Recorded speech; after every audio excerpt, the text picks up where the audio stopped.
Yes, I would. Hi, I'm Bill Thompson from Florida Power and Light. Florida Power and Loot, should I say. My friends call me Fat Cat. You can call me that if you like.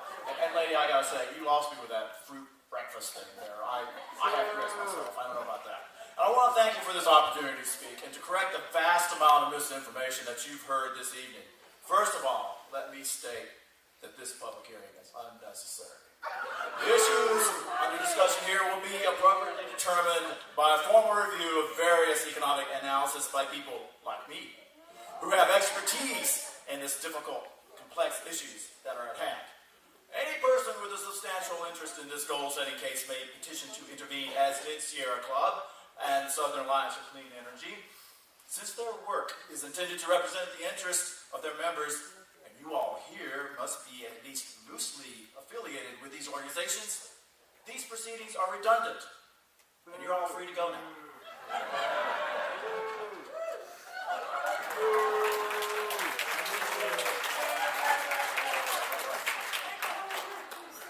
You're still here. Oh, very well. For the sake of public education, I will address the issues raised for the purpose of correcting the misinformation that is so contrary to the public interest. Florida Power and Loot wants you to know that we have done all we can to help consumers and businesses save on energy costs. FP&L achieved 214 gigawatt savings in 2013. Isn't that wonderful? And we have now finished the job.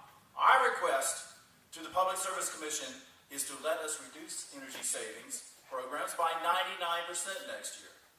That's right. We want the Public Service Commission to approve an energy savings goal for the next year that is 100 times smaller than it was in 2013. Mission accomplished! No need for FP&L to make any more investments in energy efficiency. We're very proud. FP&L also wants to point out that our top priority is to build the Turkey Point nuclear facility. It will cost 3 times as much kilowatt hours as energy efficiency, but consider that means that much more money for our shareholders. FP&L's long-range planning for energy savings assumes that Turkey Point will be built.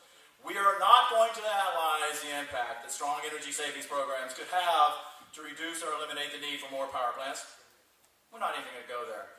Yes, we know that energy efficiency saves consumers money when they lose less energy, but building new power plants guarantees FP&L and our investors a bigger profit. That's the bottom line, and it needs to be the bottom line for the Public Service Commission too.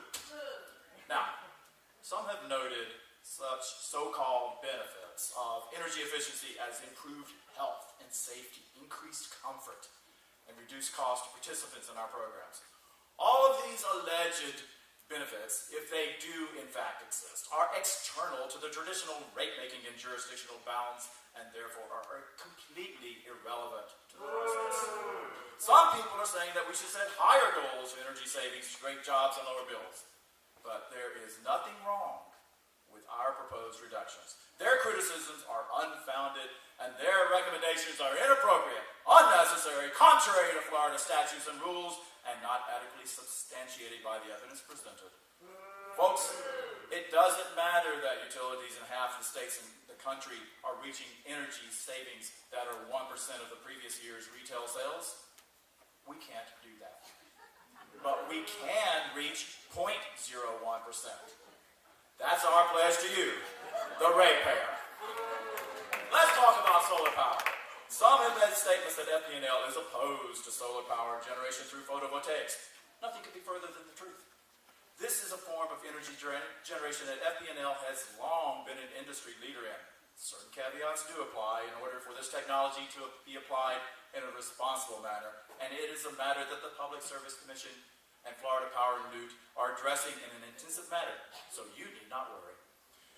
Just because we've asked the Commission to let the solar pilot programs expire at the end of this year and have proposed a goal of 0 for renewable energy systems should not be construed to mean that we aren't following the rules. In fact, we've looked at the law, and it can be appropriate and consistent with the Florida Energy Efficiency and Conservation Act to propose a goal level of 0 for demand-side renewable energy systems. It is not only permissible, it is preferred when programs are not cost-effective, as is the case here in here in Florida. A goal level of 0 would best protect our shareholders, to whom we must meet our essential fiduciary responsibility. That is job 1 for Florida Power & Loot.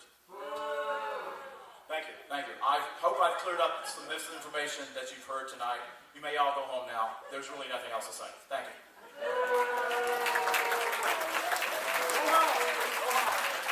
You can say, thank you, Mr. Florida Power and Loot. You bear a striking resemblance to somebody I know, so.